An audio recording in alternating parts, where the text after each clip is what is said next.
Andor Season 2, a heartbreaking queer journey in the Star Wars universe. Star Wars has finally taken a bold step into the realm of queer representation with the second season of Andor, but it does so by leaning into a trope that many fans find disheartening. For those of us who love Star Wars and identify as queer, it often feels like we're on a wild ride in the Millennium Falcon. Every time we think we're about to hit hyperspace, the engines sputter and fail. The recent sequels left us with a frustrating lack of meaningful queer relationships, as if there was an unspoken rule keeping characters like Finn and Poe apart. Despite the stunning fashion of Queen Amidala, explicit queer representation has often been relegated to the shadows, hinted at but rarely shown.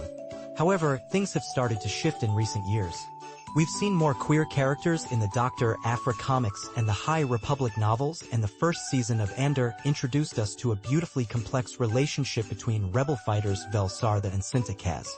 Their love story unfolded against the backdrop of rebellion, showcasing the struggles they faced as they fought for their cause. Yet, despite the depth of their connection, we were left yearning for a kiss or a moment that felt as real as the straight relationships we often see on screen. In the second season, we finally get that explicit moment of love as Vel and Cinta reunite on a mission to steal Imperial weapons on Gorman.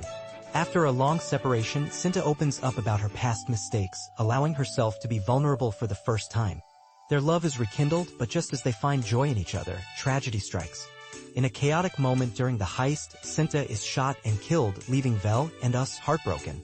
This heartbreaking twist follows a long-standing trend in Hollywood where queer relationships often end in tragedy, a narrative that feels all too familiar. We've all heard of the term fridging, and it's a painful reality for many queer characters. For decades, queer romances have been marred by death and sorrow, serving as a grim reminder of society's discomfort with non-traditional relationships.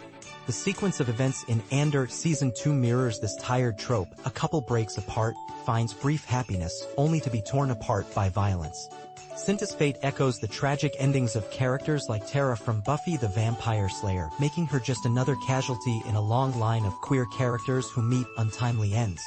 What makes Cinta's death even more gut-wrenching is the journey she undertook to get there. In Season 1, she was a fierce warrior who prioritized the rebellion above all else. By the time we see her again in Season 2, she has faced her demons and emerged stronger, ready to embrace her identity and her love for Vel.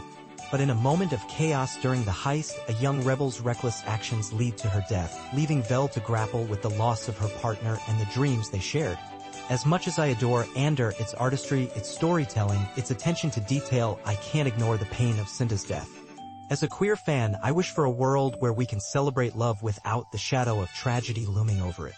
Yet, I also recognize that Cinta's death carries weight. It's not just another sad ending but a poignant commentary on the costs of radicalization and the unpredictable nature of violence. Her story is layered and complex, and while I wish she could still be alive, I appreciate the depth her character brings to the narrative. In a moment of vulnerability, Cinta confesses to Vel, "I don't know who I am sometimes." This line resonates deeply, especially in a world filled with uncertainty. After her death, Vel ensures that the man responsible for Cinta's fate will never forget her. "This is on you now," she declares, a powerful reminder that Cinta's spirit continues to influence the story even after her tragic end. In an ideal world, I wouldn't have to watch this arc and feel the weight of yet another fridging. Perhaps one day, Star Wars will reach that world, but for now, we're left navigating the complexities of love and loss in a galaxy far, far away.